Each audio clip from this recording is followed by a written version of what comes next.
Toda la Escritura es inspirada por Dios y útil para enseñar, redarguir, corregir, instruir en justicia, a fin de que el hombre de Dios sea perfecto, enteramente preparado para toda buena obra. Bienvenidos a nuestro estudio bíblico.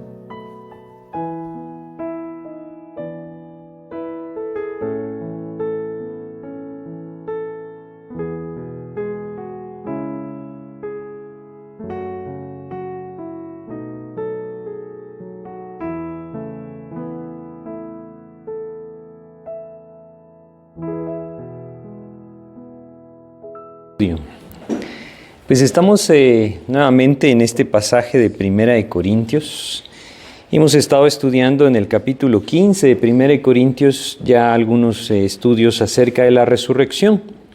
Y hemos visto hasta ahora cómo a través del apóstol Pablo, pues Dios nos enseña que la resurrección de Jesucristo es la evidencia clara de la victoria que Cristo tuvo sobre el pecado y sobre la muerte. Si Él no hubiera resucitado, entonces, ¿cómo podríamos nosotros tener la certeza de que su evangelio es verdadero? ¿Cómo podríamos nosotros tener la certeza de que efectivamente su sacrificio fue aceptado por Dios como pago de nuestros pecados? Pues Él nos está enseñando a través de este pasaje que la resurrección de Cristo es la evidencia. Él se levantó de entre los muertos y esto significa que venció a la muerte. Venció al pecado. Y esa victoria que Él tuvo, pues también es nuestra a través de la fe en Jesucristo. Y cada uno de los aspectos que el apóstol Pablo ha estado citando, Él los ha citado como una evidencia de la resurrección de Cristo, pero realmente hay un propósito detrás de esto, y ese propósito es que nosotros comprendamos que no solamente la resurrección de Cristo es tanto una enseñanza de la palabra como una verdad bíblica, sino que también la resurrección de entre los muertos de todas las personas es una enseñanza bíblica y una certeza que nosotros debemos tener. Él ha estado enseñando esto porque, como lo mencionamos en su momento, los corintios estaban negando hasta cierto punto la resurrección de Cristo cuando negaban la resurrección de entre los muertos. Ellos decían, en muchos casos, como lo leímos anteriormente, que no existía la resurrección de entre los muertos. Y hablamos de la influencia que ellos tenían debido al lugar donde vivían, y todo esto hace que el apóstol Pablo pues dedique este espacio para enseñarles a ellos, y gracias a Dios enseñarnos a nosotros, la seguridad que tenemos acerca no solamente de una vida espiritual al lado del Señor, sino también de una resurrección y una vida corporal, obviamente en un cuerpo transformado al lado del Señor. Y Él va a seguir hablando de este tema. Nosotros hasta ahora hemos visto que esa evidencia que Él presenta no solamente está en los testigos que lo vieron, sino también en su propia vida y en la vida de aquellos que eran sus opositores y que se convirtieron a Cristo como una muestra clara del poder del Señor a través de su resurrección. Y no solamente esto, pues también vimos en este pasaje cómo la resurrección se vuelve fundamental en el Evangelio. Como sin la resurrección de Jesucristo, nosotros todavía estaríamos en nuestros pecados. Y todo aquello que nosotros buscamos en Cristo y conocemos a través de la palabra de nuestro Señor Jesucristo, pues tendría poco sentido, realmente no tendría ningún sentido, sino que sería completamente vano, ilusorio, sin fruto. Es lo que habíamos visto anteriormente. Pues hoy vamos a comenzar desde el versículo 20 y vamos a avanzar en este pasaje hasta el versículo 34 en 1 Corintios 15 y vamos a ver el orden de la resurrección. Así es como pues vamos a ver este pasaje y vamos a ver en estos versículos cómo Dios nos describe precisamente esto, el orden de la resurrección. Pues vamos a orar para pedirle a Dios que nos guíe, ¿sí? Vamos a hacer una oración. Padre, te queremos agradecer, mi Dios, por esta oportunidad que nos das nuevamente de reunirnos, buscar, Padre bendito, tu dirección a través de tu palabra, buscar conocer, Señor, claramente, pues lo que tú dejaste escrito para nuestra enseñanza. Ayúdanos pues, mi Dios, a que este sea un tiempo de edificación, un tiempo en el que tú, Señor, a través de tu Espíritu, alientes nuestros corazones a poner nuestros ojos en ti y a trabajar, Padre, no por la comida que perece, sino aquella que permanece para la eternidad. Guíanos, mi Dios, te lo pedimos en el nombre de Jesús. Amén, Señor. Bueno, pues es importante entonces que nosotros entendamos la resurrección como una evidencia clara de nuestra seguridad, ¿verdad? O una base clara para nuestra seguridad, la seguridad que tenemos de que un día nosotros también nos levantaremos. Entonces, cuando el apóstol Pablo empieza a describir aspectos sobre la resurrección de Jesucristo, él afirma que Jesucristo es las primicias. Y vamos a ver a qué se refiere esto. Vamos a empezar con el versículo 20. Dice acá, 1 Corintios 15, 20, mas ahora Cristo ha resucitado de los muertos, primicias de los que durmieron es hecho. Cuando él usa esta frase, primicias de los que durmieron, es claro que se está haciendo o está haciendo referencia a algo que en el Antiguo Testamento se conocía como la fiesta de las primicias. Y es que debemos entender que a Jesucristo siempre se le relacionó como el primogénito de entre los muertos, como las primicias de entre los muertos, es decir, el primero en el orden de la resurrección, porque Jesucristo ya resucitó. Ninguna de las demás personas que han muerto, sea que estén en Cristo o que no estaban en Cristo, ha resucitado. Su espíritu se ha levantado y ha ido a la presencia de Dios aquellos que confiaron en Jesucristo como su Salvador. Y los que no lo hicieron están esperando esa resurrección para condenación. Tampoco están dormidos, sino que están en el lugar de tormento temporal. Pero llegará el momento en que muchos sigan a esa resurrección de Cristo. Él es las primicias. Vamos a ver cómo se le llama, por ejemplo, en Colosenses 1:18 a nuestro Señor Jesucristo, el primogénito de entre los muertos. Fíjense cómo dice este versículo, y esto nos ayuda a comprender por qué es que Pablo lo relaciona con las primicias. Colosenses capítulo 1, en el versículo 18, nos dice lo siguiente. Colosenses 1:18 está hablando de Cristo, de Jesucristo, y dice acá, y Él es la cabeza del cuerpo que es la iglesia. Fíjense cómo lo llama la cabeza del cuerpo. Y después de llamarlo la cabeza del cuerpo, dice, Él que es el principio, el primogénito de entre los muertos, para que en todo tenga la preeminencia.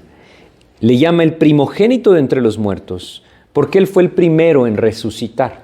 Y esto también le da la preeminencia, es decir, ese primer lugar a Jesucristo. Él es las primicias porque Él fue el primero. Llegará el momento en que muchos más le sigan, porque no está siendo el único, solamente el primero, el primogénito. Y después de él, vendrán muchos más. Quisiera que fuéramos también a Apocalipsis. En el capítulo 1 de Apocalipsis, leamos en el versículo 5, es la misma frase que utiliza para describir a nuestro Señor Jesucristo. Fíjense cómo dice Apocalipsis capítulo 1, en el versículo 5 lo llama de la misma manera. Dice acá, y de Jesucristo, el testigo fiel, el primogénito de los muertos y el soberano de los reyes de la tierra, al que nos amó y nos lavó de nuestros pecados con su sangre. Le vuelve a dar este título a nuestro Señor Jesucristo, porque Él es el primogénito de entre los muertos.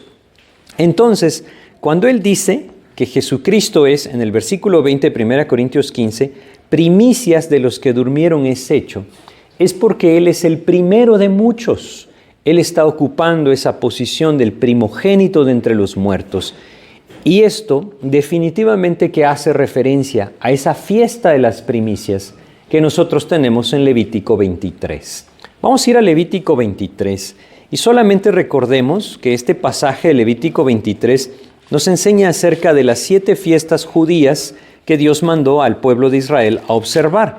Estas fiestas, cada una de ellas, y esto es algo maravilloso, tiene su cumplimiento en la persona de Jesucristo. Rápidamente recordemos, la Pascua era la primera de las fiestas, habla de la muerte sacrificial de Cristo, el Cordero de Dios, pagando o muriendo por el pecado del mundo. La fiesta de los panes sin levadura habla de la purificación que el sacrificio de Cristo obra en la vida de aquellos que por la fe le han recibido. Luego, después de esta fiesta de los panes sin levadura, entonces encontramos las primicias. Él murió, quitó el pecado y entonces resucitó. Y esa fiesta de las primicias nos habla precisamente de esto, de la resurrección de nuestro Señor Jesucristo. Leamos los versículos 9 y 10 de Levítico 23, en donde dice lo siguiente. Levítico 23, versículos 9 y 10 dice: Y habló Jehová a Moisés diciendo: Habla a los hijos de Israel y diles: Cuando hayáis entrado en la tierra que yo os doy, y seguéis su mies, traeréis al sacerdote una gavilla por primicia de los primeros frutos de vuestra siega. Fíjense cómo instituye entonces lo que ellos tenían que hacer durante esta fiesta. Era durante la fiesta de los panes sin levadura. Y lo que ellos tenían que hacer era tomar esos primeros frutos que la tierra estaba dando, que sus siembras estaban dando, traer una medida de esos frutos y ofrecerlos delante del Señor. Ahora, ellos hacían esto con toda confianza, porque ellos sabían que esos primeros frutos solo eran una señal, una muestra, que después de esos primeros frutos vendrían muchos más. Ellos arrancaban estos primeros frutos, juntaban una efa, que es una medida de volumen, y entonces la llevaban al templo y la ofrecían al Señor. La ofrenda estaba acompañada también de un holocausto, y estaba acompañado también de una libación, y estaba acompañado o era más bien una oblación, ¿no? Así se le llama a estas ofrendas, que pues no vamos a entrar en detalle en este momento de qué significa. Solamente debemos entender que era lo que Dios requería y nos hablaba de que un día el Señor Jesucristo sería esas primicias. Y así como aquellos primeros frutos que ellos cosechaban, les aseguraba que mucho fruto vendría después, abundante fruto vendría después. Así la resurrección de Cristo, como las primicias de entre los muertos o el primogénito entre los muertos, nos asegura que después de Él muchos más resucitarán. Por eso es que esta figura es sumamente importante dentro de ese calendario que Dios le dio a este pueblo de Israel. Así es que el pueblo traía al Señor estos frutos con esa seguridad. Vendrán muchos frutos después. Así Jesucristo es las arras o la promesa de que muchos resucitarán después de Él. Si regresamos a nuestro pasaje, 1 Corintios 15, volvamos a leer el versículo 20, por eso es que Él dice, recordemos que Él ha venido anunciando, o más bien declarando, ciertos argumentos absurdos, así les llamamos porque eran afirmaciones que Él hacía, que obviamente no eran ciertas, para que nosotros entendiéramos que Jesucristo sí había resucitado. Y en el versículo 20 Él dice entonces, mas ahora Cristo ha resucitado de los muertos. Como esto es seguro, como esto es cierto, dice Él, primicias de los que durmieron es hecho. Él fue el primer fruto y muchos entonces vendrán después de Él. Y en este pasaje nos va a enseñar ese orden de ese fruto que vendrá después del Señor. Pero antes de esto hace una relación que también hacen en la epístola a los Romanos, comparando a Adán con Jesucristo. Y vamos a leer en los versículos 21 y 22, fíjense cómo dice 1 Corintios 15, 21 y 22 dice, porque por cuanto la muerte entró por un hombre, también por un hombre la resurrección de los muertos, porque así como en Adán todos mueren, también en Cristo todos serán vivificados. Entonces, Dios le está mostrando al apóstol Pablo, él nos está escribiendo esto inspirado por el Espíritu Santo, que así como el pecado y la muerte entraron al mundo a través de Adán, así la resurrección alcanzará a todos a través de Jesucristo. Ahora nosotros podríamos pensar, bueno, ¿a todos o solo a los creyentes? A todos, porque la resurrección es de todos. Así como la herencia en Adán es de todos, también el efecto de la resurrección de Cristo es de todos. Ahora, por supuesto que yo no estoy diciendo con esto que todos resucitarán para vida eterna al lado del Señor. No, y aquí lo vamos a ver diferenciado. Porque el Señor Jesucristo nos dijo algo muy claro. Y quisiera que fuéramos a Juan, capítulo 5 de Juan, ¿sí? Y recordáramos esto. Hay una gran diferencia en aquellos que por fe han venido a Cristo y han encontrado en Él el perdón de sus pecados, con aquellos que no. Juan capítulo 5, versículos 28 y 29 de Juan 5. Juan 5, 28 y 29, el Señor Jesucristo nos enseñó lo siguiente, dice acá: no os maravilléis de esto, porque vendrá hora cuando todos los que están en los sepulcros oirán su voz. Y los que hicieron lo bueno saldrán a resurrección de vida, mas los que hicieron lo malo a resurrección de condenación. Hay resurrección para todos, mas hay un destino distinto para aquellos que murieron en Cristo y aquellos que no creyeron en Él. La resurrección es de todos.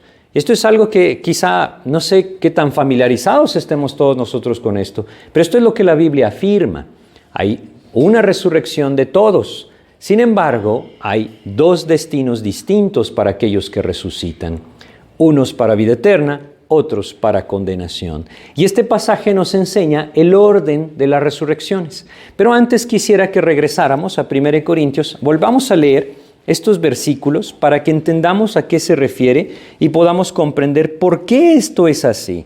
Vamos a ver lo que dice el versículo 21 nuevamente. Dice: porque por cuanto la muerte entró por un hombre, también por un hombre la resurrección de los muertos. Y dice el 22, porque así como en Adán todos mueren, también en Cristo todos serán vivificados. Ahora, en el versículo 21 nosotros tenemos la norma.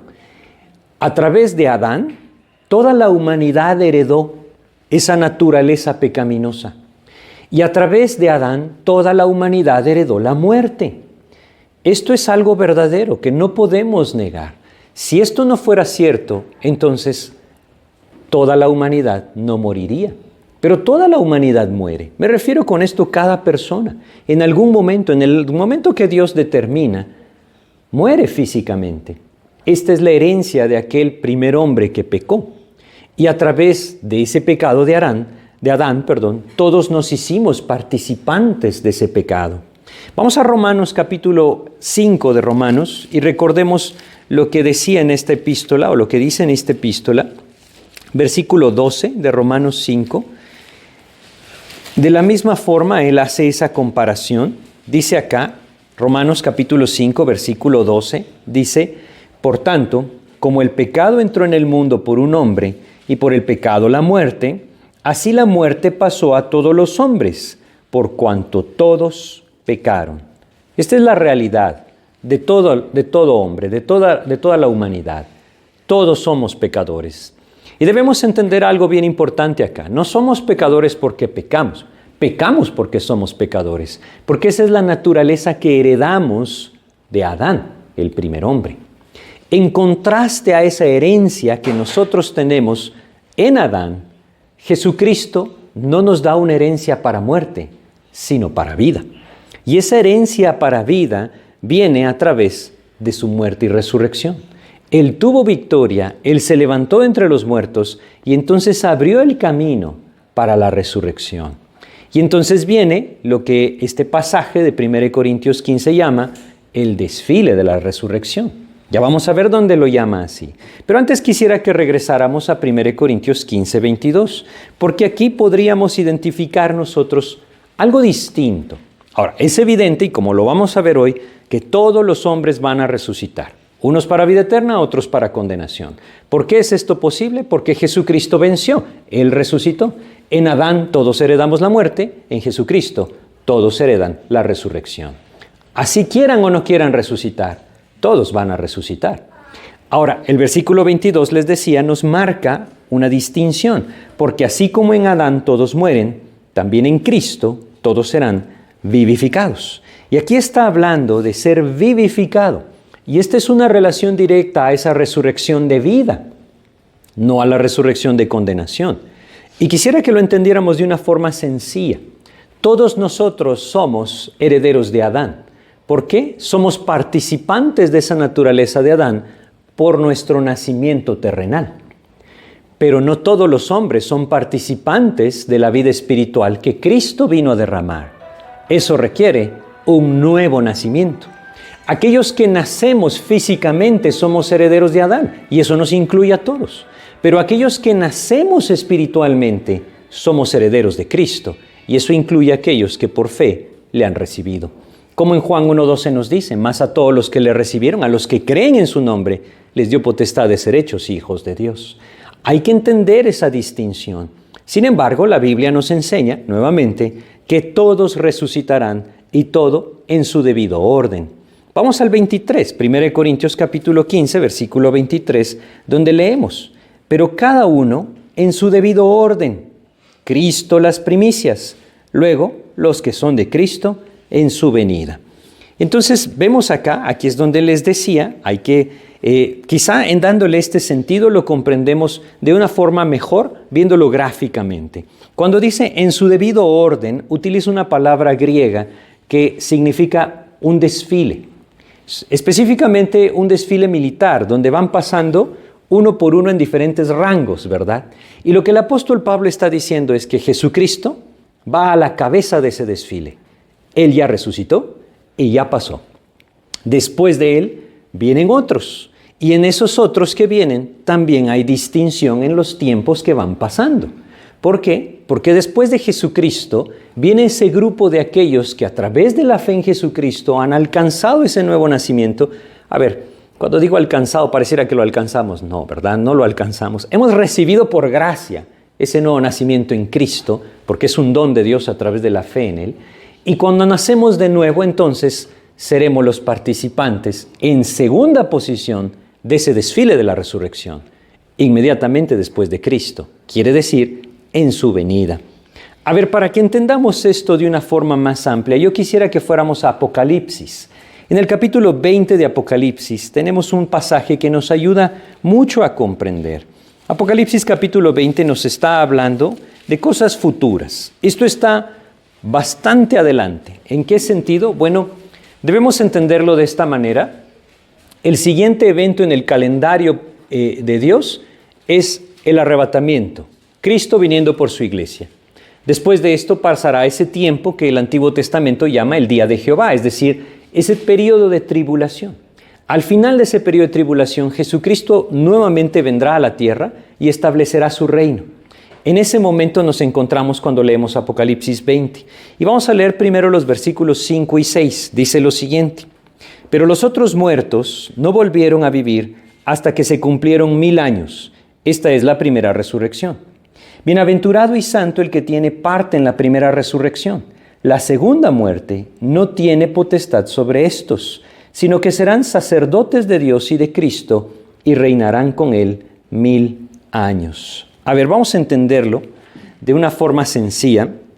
Cuando nosotros seamos llevados por el Señor, cuando Él venga a las nubes por su iglesia, ahí se llevará a cabo la primera resurrección. Y ese es el siguiente grupo en este desfile de la resurrección. Hagamos de cuenta que Jesucristo viene hoy por su iglesia. Entonces, como lo leeremos en 1 Corintios 15, en un abrir y cerrar de ojos, cada uno de nosotros será transformado. Y no pasaríamos por ese evento de la muerte, sino que seríamos transformados en la resurrección. Esa es la primera resurrección. Pero van a haber personas que durante ese periodo de tribulación también van a conocer a Jesucristo.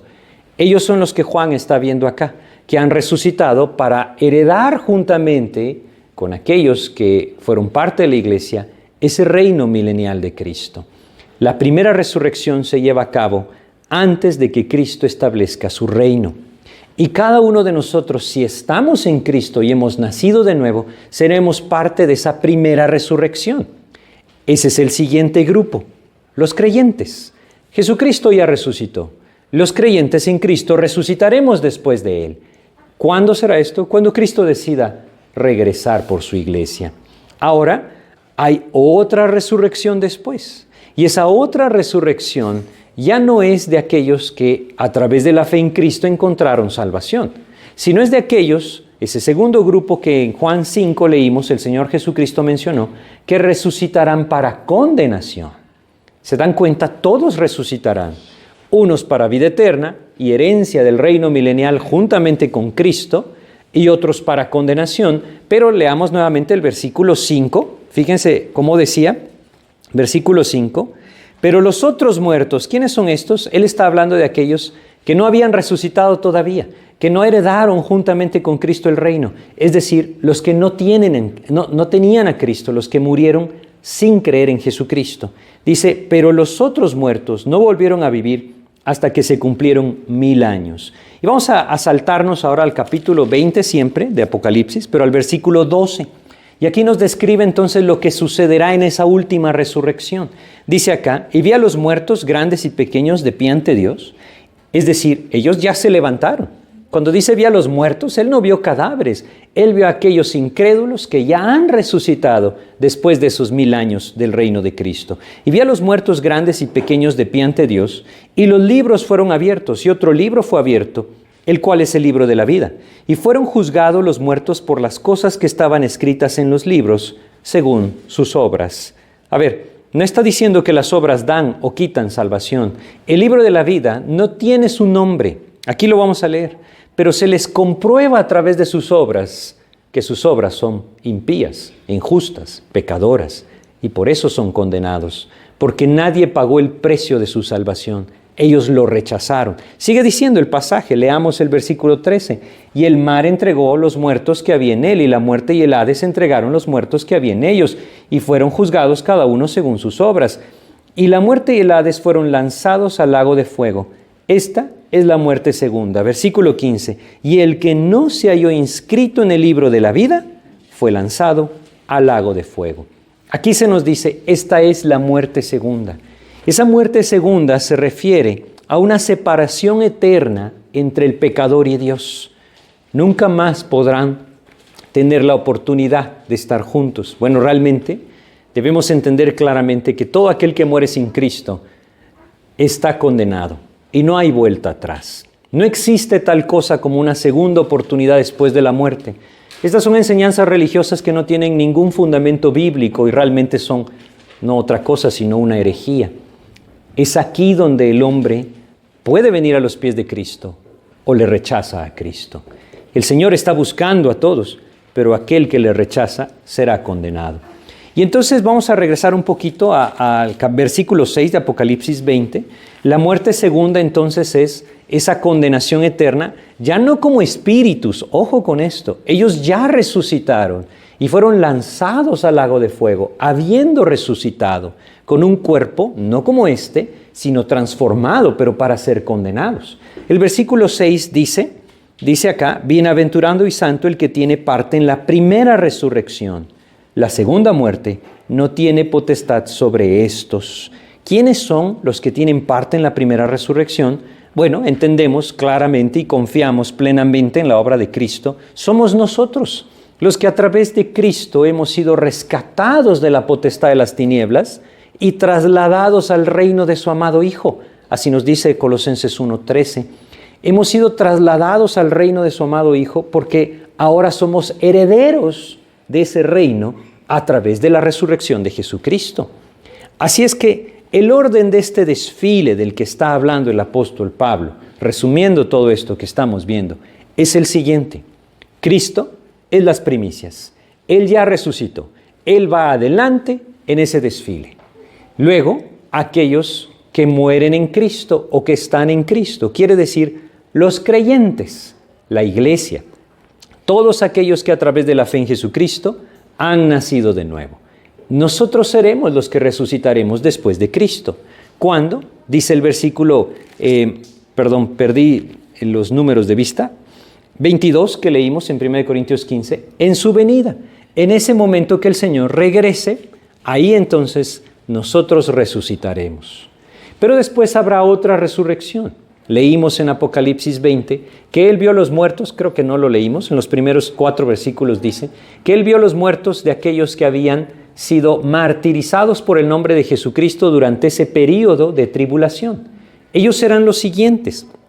Ahora, aquí hay algo que no es tan claro en la Biblia. ¿Qué pasa con aquellos que fueron salvos en el Antiguo Testamento? Algunas personas creen que van a resucitar juntamente con la iglesia cuando Cristo venga por la iglesia. Creo que la indicación más clara es que van a resucitar después de la tribulación junto con aquellos mártires del tiempo de la tribulación y van a ser herederos del reino de Cristo no como la iglesia, sino como el amigo del esposo. Bueno, es un tema extenso que no vamos a desarrollar hoy. Pero esa resurrección, esa primera resurrección, en todo caso, se va a llevar a cabo de todos los creyentes antes del establecimiento del reino milenial de Cristo. Ese es el siguiente grupo de la resurrección. Después, mucho tiempo después, como estamos leyendo acá, 1000 años después, habrá otro grupo, aquellos que no creyeron en el Señor, los incrédulos. Ellos, dice, resucitarán, pero como leímos en Juan 5, para condenación. Después de ese juicio del gran trono blanco que leímos en Apocalipsis 20, serán lanzados al lago de fuego, porque sus nombres no estaban inscritos en el libro de la vida. Efectivamente, rechazaron al Salvador y entonces sus nombres no están escritos en el libro de la vida. Pues este es el orden de la resurrección, como el apóstol Pablo lo está describiendo. Quisiera que regresáramos al 15:22 otra vez. Ya vamos a avanzar, solamente quiero mostrarles otro pasaje con este versículo. Dice, porque así como en Adán todos mueren, también en Cristo todos serán vivificados. Perdón, el 23 ahora. Pero cada uno en su debido orden. Cristo las primicias, luego los que son de Cristo, y aquí dice, en su venida. Se habla mucho hoy en día, y es un tema que ha abarcado muchos espacios dentro de los medios hoy en día, el arrebatamiento. Porque muchas personas hoy están enseñando que es un evento que no es bíblico.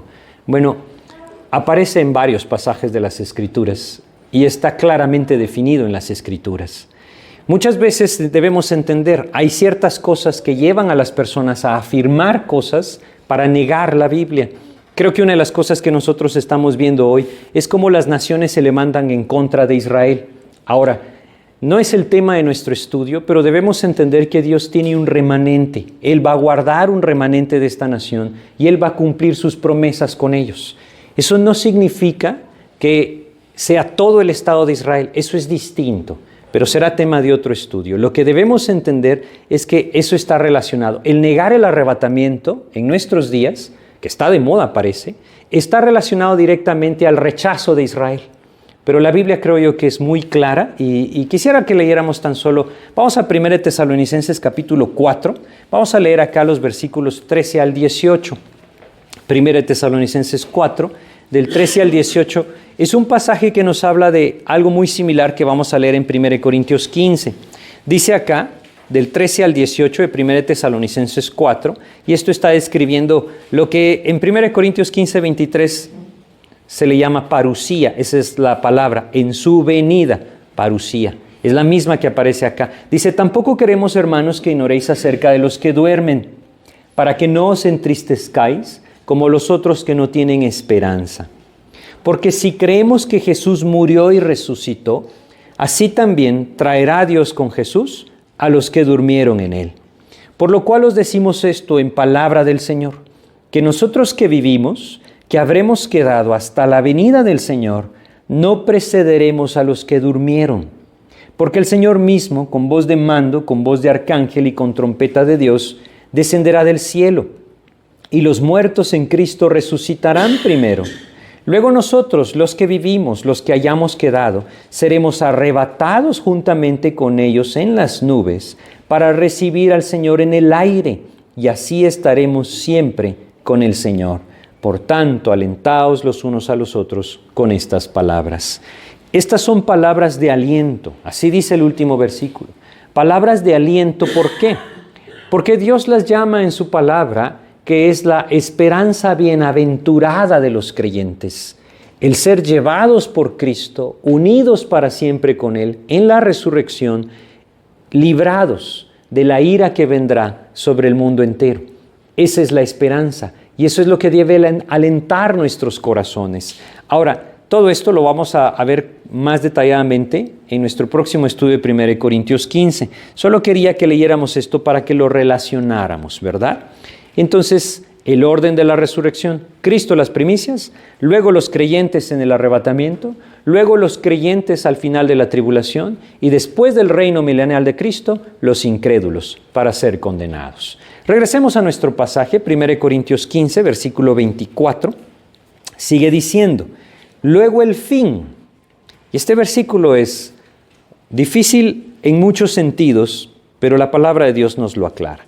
Porque dice, luego el fin, cuando entregue el reino al Dios y Padre, cuando haya suprimido todo dominio, toda autoridad y potencia. Voy a leer hasta el 28 y luego vamos a regresar. Porque preciso es que Él reine hasta que haya puesto a todos sus enemigos debajo de sus pies. Y el postrer enemigo que será destruido es la muerte, porque todas las cosas las sujetó debajo de sus pies. Y cuando dice que todas las cosas han sido sujetadas a Él, claramente se exceptúa aquel que sujetó a Él todas las cosas. Pero luego que todas las cosas le estén sujetas, entonces también el Hijo mismo se sujetará al que le sujetó a Él todas las cosas, para que Dios sea todo en todos. A ver, son versículos que debemos ir despacio a través de ellos para comprender qué es lo que Dios nos está diciendo. Primero que todo, Él empieza diciendo en el versículo 24, luego el fin. ¿Luego de qué? Bueno, debemos entender que Él está hablando del orden de la resurrección. Y como vimos antes, o intentamos verlo, el orden es Cristo, los creyentes, los incrédulos. Y dice, luego el fin. Él está hablando del tiempo que Dios le ha mostrado que tardará todo esto, de la resurrección. Y definitivamente que Él se está extendiendo hasta el momento final del reinado milenial del Mesías, cuando dice, luego el fin. ¿Por qué? Porque debemos entender que el versículo 24 es una afirmación de que Cristo reinará, luego el fin, cuando entregue el reino al Dios y Padre. Hay muchas personas, nuevamente hoy en día, son tiempos difíciles para la interpretación de la Biblia o la enseñanza de la Biblia. Muchas personas hoy dicen, Jesucristo nunca vendrá a la tierra a reinar. Están surgiendo nuevamente enseñanzas que hace unos años, o bastantes años atrás, habían sido desechadas. Algunos nuevamente están enseñando que el reino será establecido por la iglesia, que el evangelio de Jesucristo alcanzará a todas las naciones y será transformado el mundo a través de la enseñanza de la palabra de Dios, y eso significa el reino del Mesías. Bueno, creo yo que es evidente que el mundo va por un camino opuesto a ese. Y no solamente esto, la palabra de Dios nos enseña cosas maravillosas en cuanto al reino de Cristo que el hombre nunca podría cumplir. Pero lo que tenemos acá creo que es una evidencia clara. ¿Por qué dice? Cuando entregue el reino al Dios y Padre. Jesucristo reinará. Cuando Jesucristo vino a la tierra en su primera venida, Él cumplió ese papel de profeta. Él murió en la cruz, intercede por los justos, y Él cumple ese papel hoy de sacerdote.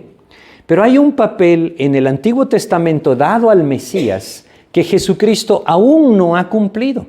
Ese papel que el Antiguo Testamento también atribuye al Mesías es el de rey. El rey de la descendencia de David, de la tribu de Judá. Jesucristo aún no ha reinado literalmente sobre la tierra. Y un día Él vendrá y reinará. Él vendrá en su segunda venida, no con el título de sacerdote, no con el título de profeta, sino con el título de rey. Vamos a Apocalipsis 19 y leamos en Apocalipsis 19 dos versículos. Vamos a leer, ¿sí? Dice primero, vamos a leer el versículo 13 y el versículo 16, para que entendamos de quién habla. Y entonces dice acá, Apocalipsis capítulo 19, versículo 13, estaba vestido de una ropa teñida en sangre, y su nombre es el Verbo de Dios. ¿Quién es el Verbo de Dios? Creo que esto es algo evidente. En Juan 1 leemos, en el principio era el Verbo, y el Verbo era con Dios, y el Verbo era Dios. Y en Juan 1:14 dice, y aquel Verbo fue hecho carne y habitó entre nosotros, y vimos su gloria, gloria como del unigénito del Padre, lleno de gracia y de verdad. El Verbo de Dios es Jesucristo. Él viene. Y entonces dice el versículo 16, y en su vestidura y en su muslo tiene escrito este nombre, Rey de Reyes y Señor de Señores. Él vendrá con este título en su segunda venida. No vendrá como un siervo. Eso ya se cumplió. No vendrá tampoco como un profeta o un sacerdote. Él vendrá como rey. Por supuesto, esto no quita los atributos de sus otros oficios, ¿verdad? Pero Él cumplirá este oficio de rey, profetizado para el Mesías. Él vendrá como el Rey de Reyes y Señor de Señores. Ese tiempo del Mesías, ese tiempo del reinado justo del Mesías, será algo, nuevamente como les digo, que el hombre nunca podría establecer. Quiero darles una muestra. Vamos a Habacuc. Habacuc, un pequeño libro que se encuentra entre los llamados profetas menores, no porque sean menores en importancia, sino porque escribieron menos. Nos dice el capítulo 2 de Habacuc en el versículo 14. Habacuc capítulo 2, versículo 14, dice lo siguiente. Dice acá, porque la tierra será llena del conocimiento de la gloria de Jehová, como las aguas cubren el mar. Fíjense, esto está hablando de ese momento en que el Mesías establezca su reino. Ahora dice, como las aguas cubren el mar. ¿Hay alguna parte del mar que las aguas no cubren? Pues ya no sería el mar, ¿verdad? Por supuesto que no. Las aguas del mar cubren todo lo que constituye el mar. Bueno, aquí dice que en ese reino milenial del Mesías, ¿sí?, toda la tierra será cubierta, será llena, estará inundada, digámoslo, del conocimiento de la gloria de Jehová. Esto es algo que el hombre nunca podrá cumplir, solamente Jesucristo mismo podrá cumplir. Y entonces cuando todo esto se lleve a cabo y pase ese periodo que según leímos en Apocalipsis 26 será de 1000 años, entonces, regresemos a 1 Corintios capítulo 15, versículo 24, entonces luego el fin, cuando entregue el reino al Dios y Padre, cuando haya suprimido todo dominio, toda autoridad y potencia. ¿Qué quiere decir esto? Bueno, saben, este pasaje ha causado mucha confusión en personas que han afirmado que esto indica que Jesucristo es menor que Dios Padre, que Dios Hijo es inferior a Dios Padre. No es esto lo que está diciendo el pasaje. Lo que este pasaje está enseñando es que la obra redentora, la obra intercesora de Dios hacia la tierra se culminó. Eso es lo que está diciendo. Y podemos entenderlo de esta manera. Jesucristo vino a la tierra, dio su vida en la cruz, pagó por la culpa y el pecado de los hombres, resucitó mostrando su victoria sobre la muerte y el pecado, subió al cielo, intercede hoy por todos aquellos que a través de la fe venimos a Él. Un día vendrá, resucitará a los que han creído, gobernará 1000 años, estableciendo justicia, juzgará a los incrédulos y toda su obra redentora, todo lo que significa ser un mediador, será culminado. Y entonces la obra del Señor hacia la humanidad estará completa. Y cuando eso sea completado, entonces Jesucristo mismo, quien es Dios, ocupará nuevamente esa cabeza junto al Padre y al Espíritu Santo como un Dios que lo llenará todo. ¿Por qué? Porque la obra redentora ya está completa. Salvación para el justo a través de Jesucristo, condenación para el impío al rechazar a Jesucristo. Y todo lo demás será distinto. Ahí entonces toda la victoria de Cristo será evidente y Él entregará el reino a Dios Padre, no en el sentido de que Él se hará atrás, sino en el sentido de que Él llegará nuevamente a ocupar esa posición que siempre tuvo delante de Dios. Eso es lo que está diciendo acá. Y quisiera que leyéramos los siguientes versículos para entenderlo. Fíjense cómo dice acá. Voy a saltarme unos, vamos al 27 y 28. Dice, porque todas las cosas las sujetó debajo de sus pies. Esto es Dios Padre. Y cuando dice que todas las cosas han sido sujetadas a Él, es decir, al Hijo, claramente se exceptúa aquel que sujetó a Él todas las cosas, es decir, el Padre, porque Dios es uno mismo. Y a pesar de que Él cumplió esa obra redentora, Él también tiene esa posición de Dios Padre. Y lo que está diciendo es que la obra está culminada. Versículo 28 dice, pero luego que todas las cosas le estén sujetas, entonces también el Hijo mismo se sujetará al que le sujetó a Él todas las cosas, para que Dios sea todo en todos. Nuevamente, cuando ese gobierno que el Señor me dio llegue a su fin, la redención de la humanidad habrá sido realizada y entonces Dios será todo en todos. Todos sus enemigos serán puestos debajo de sus pies. No habrá más obra redentora, porque ya fue completada. Y ahí entonces entregará el reino al Dios y Padre. Nos saltamos el 25 y 26, es importante que los leamos. Regresemos por favor al 25 y 26, porque preciso es que Él reine hasta que haya puesto a todos sus enemigos debajo de sus pies. Y el postrer enemigo que será destruido es la muerte. Bueno, debemos entender lo siguiente. Aún en ese período del reino milenial de Cristo, existirá la muerte. Pero llegará el momento en que ya no habrá lugar para la muerte, porque el Señor mismo manifestará su victoria completa. Vamos a Apocalipsis capítulo 21 ahora.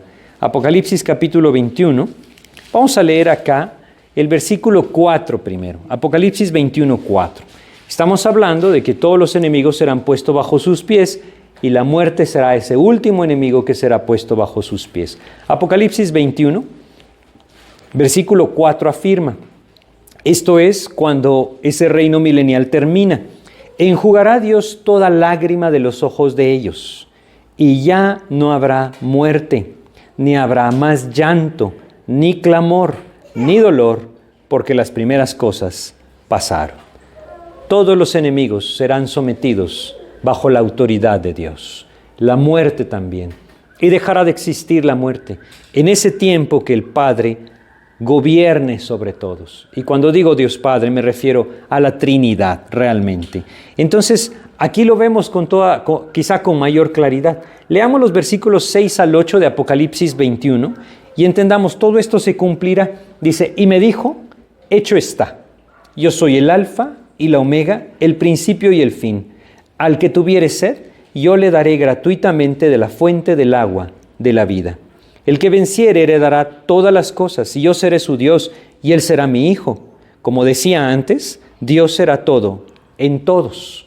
Pero dice también el 8, pero los cobardes e incrédulos, los abominables y homicidas, los fornicarios y hechiceros, los idólatras y todos los mentirosos, tendrán su parte en el lago que arde con fuego y azufre, que es la muerte segunda. Y ese será el fin de la obra redentora o mediadora de nuestro Señor Jesucristo. Ahí entonces Él entregará todo y ocupará su posición dentro de esa Trinidad de nuestro Dios.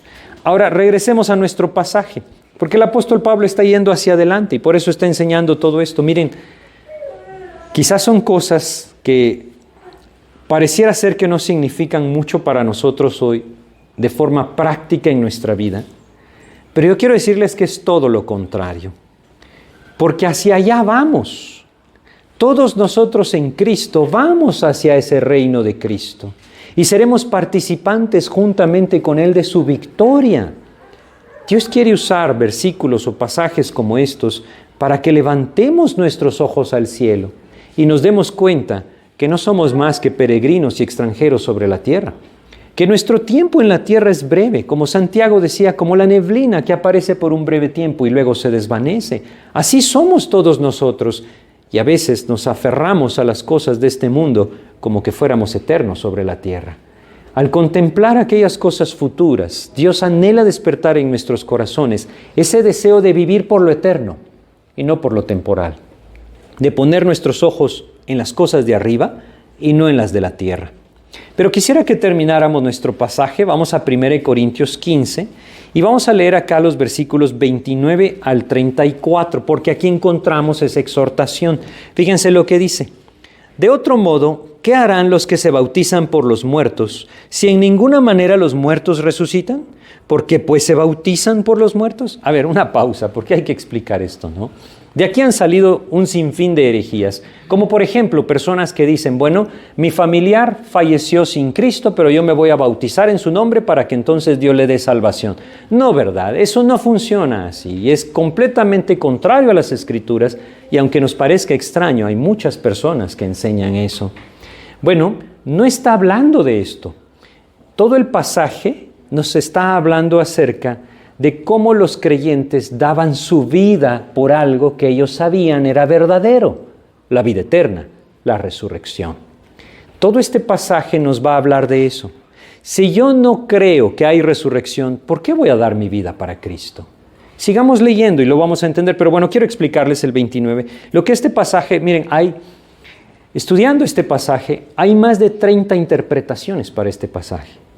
Pero aquellos que estudian fielmente la Biblia, gracias a Dios, Dios les muestra lo mismo y todos coinciden con lo mismo. Lo que este pasaje significa es que muchas personas estaban siendo martirizadas por el nombre de Cristo. Esa era la época en la que él está escribiendo esto. Y habían creyentes que se convertían a Cristo y se bautizaban y ocupaban el lugar de aquellos que habían sido asesinados por el nombre de Cristo, martirizados. Es decir, él está diciendo, si la resurrección no es verdadera, ¿y se dan cuenta? Eso quiere decir que los versículos que acabamos de estudiar eran un paréntesis, porque él está regresando a esas suposiciones de cuando la resurrección no es verdadera. Él está diciendo, si la resurrección no es verdadera, entonces, ¿qué sentido tendría que los creyentes ocuparan la posición de aquellos que fueron martirizados por el nombre de Cristo? Sería una locura. Sería una locura si la resurrección no existiera. Por eso es que sigue diciendo, voy a seguir leyendo el versículo 30 ahora, ¿y por qué nosotros peligramos a toda hora? Esa es la idea. Os aseguro, hermanos, por la gloria que de vosotros tengo y nuestro Señor Jesucristo, que cada día muero. Si como hombre batallé en Éfeso contra fieras, ¿qué me aprovechan? Si los muertos no resucitan, comamos y bebamos, porque mañana moriremos. Esa es la idea de esto. Él está diciendo, si no hay resurrección, si todo esto es falso, entonces entreguémonos a esa enseñanza hedonista que tenían los epicúreos, comamos y bebamos y de todos modos mañana nos vamos a morir. Disfrutemos de la vida. Increíblemente muchos piensan así en nuestros días, creo que es la mayoría en el mundo, dando todo para disfrutar de una vida que pronto se apaga, se acaba y les lleva a la condenación. Esto es algo completamente sin sentido. Pablo está diciendo, si no hay resurrección, ¿qué sentido tiene vivir para Cristo? ¿Qué sentido tiene ocuparnos de lo eterno si esto no existe? Es una suposición, ¿verdad? Pero claro que existe. Claro que hay resurrección, claro que hay vida eterna y por lo tanto lo contrario es lo que deberíamos de buscar. En vez de ocuparnos en las cosas terrenales que satisfacen nuestro cuerpo, que satisfacen nuestras emociones, que satisfacen nuestra alma, debemos ocuparnos en las cosas eternas, aquellas que alimentan el espíritu y nos llevan a vivir unidos en esa intimidad con Cristo. Ese debe ser el sentido de la vida del creyente. No hay mejor manera de entender esto que el Señor Jesucristo dijo. Y para esto vamos a ir a Juan capítulo 6. En Juan capítulo 6 el Señor Jesús lo dijo de una forma muy clara y muy sencilla de comprender. Él dijo lo siguiente en el versículo 27. Dice acá, Juan capítulo 6, versículo 27. Trabajad no por la comida que perece, sino por la comida que a vida eterna permanece, la cual el Hijo del Hombre os dará, porque a este señaló Dios el Padre. Y definitivamente que esto debe llevarnos a cada uno de nosotros a hacernos esta pregunta. ¿Por qué estoy viviendo? ¿Por qué estoy trabajando? ¿Por lo eterno o por lo terrenal? ¿Estoy acaso, aunque tal vez no de forma consciente, pero estoy acaso ocupándome en lo que Pablo dice que debería ocuparme si no hubiera resurrección? Comamos y bebamos porque mañana moriremos. ¿O estoy poniendo mis ojos en Cristo, en su palabra, en la salvación de las almas, en su obra? Esa es la voluntad de Dios. Que nosotros vivamos en la ocupación de lo eterno, de lo espiritual.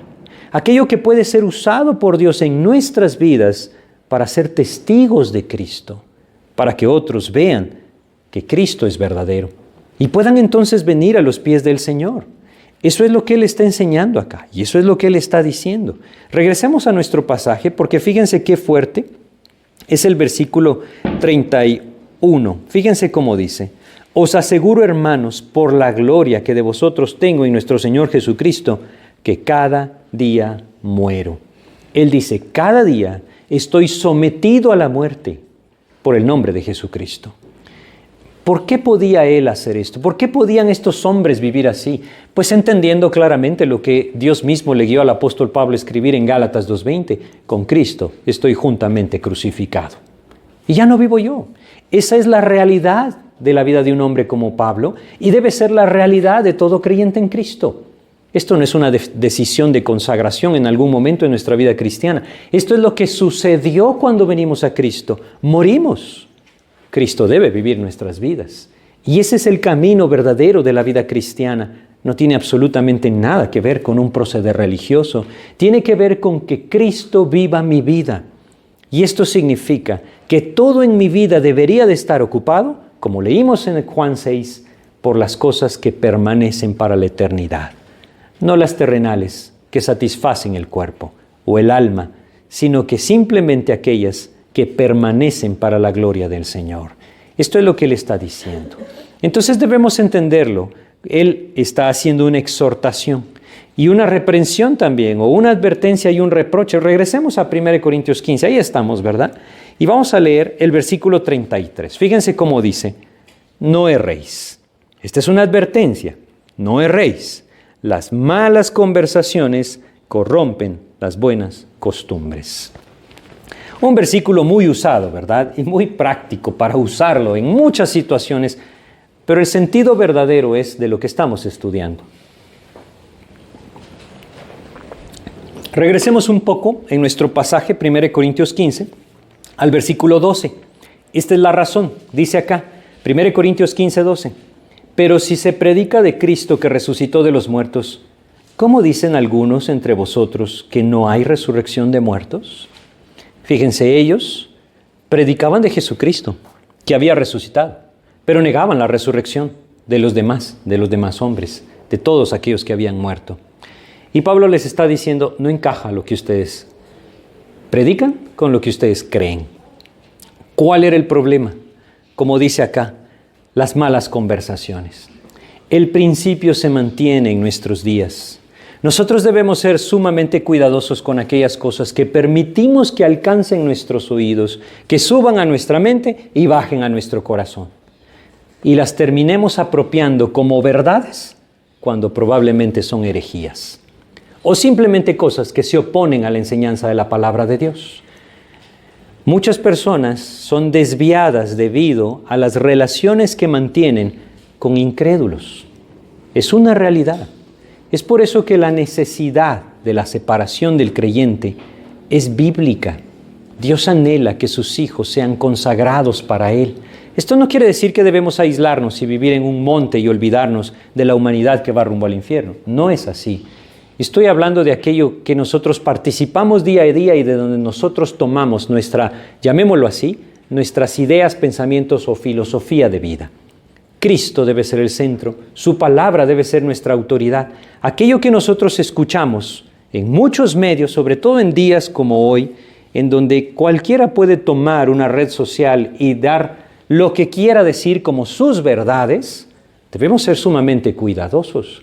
¿No saben ustedes con cuántos creyentes yo he conversado que han tomado una una afirmación de las redes sociales que son completamente contrarias a la palabra de Dios, pero las ha tomado como su propia verdad?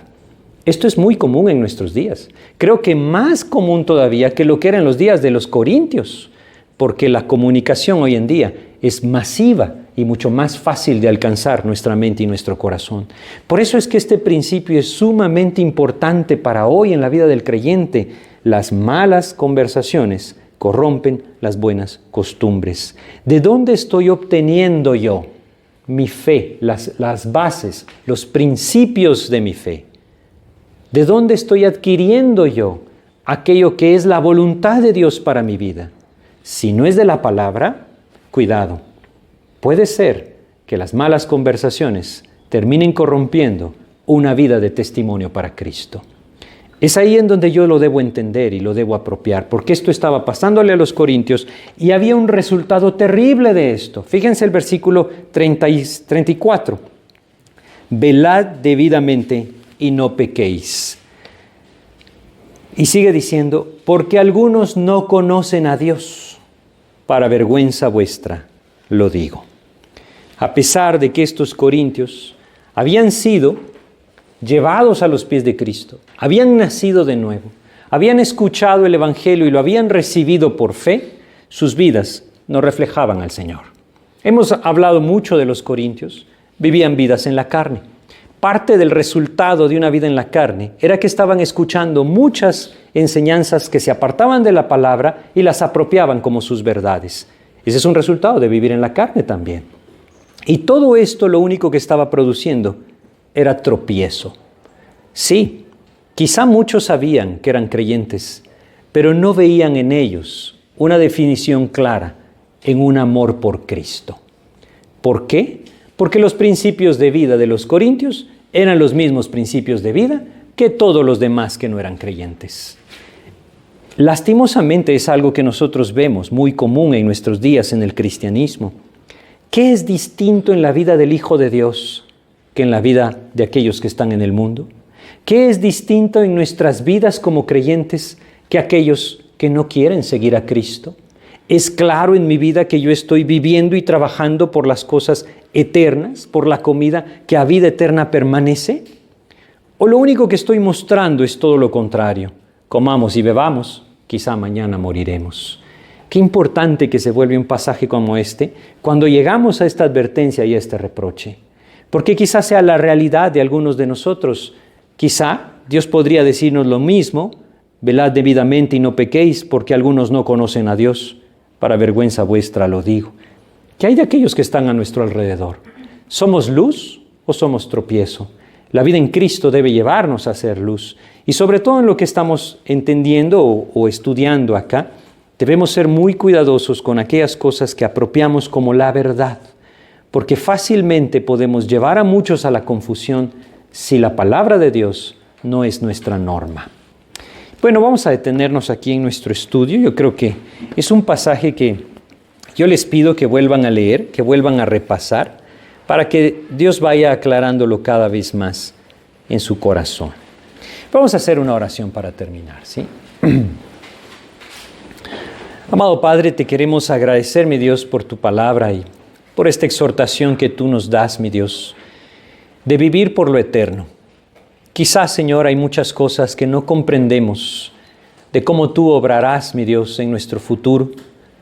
La realidad, Señor, se nos hace tan difícil de comprender cuando tú nos hablas de estar en tu presencia.